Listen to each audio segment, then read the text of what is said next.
আসসালামু আলাইকুম।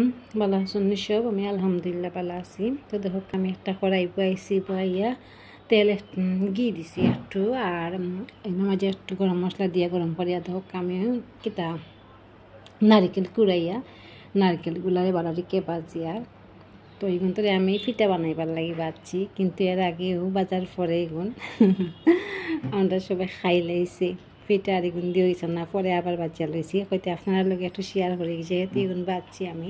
তেন মাঝে আমি চিনি দিছি, দিয়ে এগুন তোরে বলাটিকে মিক্স করছি। আর আমার রান্না যদি ভালো লাগে তাকে লাইক কমেন্ট শেয়ার করি আমার লগে থাকবা। তো এগুন দিয়ে আপনারা পিঠা বানান জানো, যেহেতু আমি পিঠা লাই বানাইছিলাম, তো আমরা পিঠা বানাই নিয়েছি না, আমরা খাই লাইছি।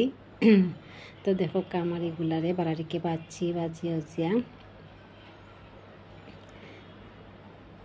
দেখেন আমার এখন খুব সুন্দর করে বাজা হয়েছে। তো আপনারা ওলা বাজিয়ে পিঠা বানিয়ে খাইবা, ভালো লাগলে লাইক কমেন্ট শেয়ার করে লগে থাকবা।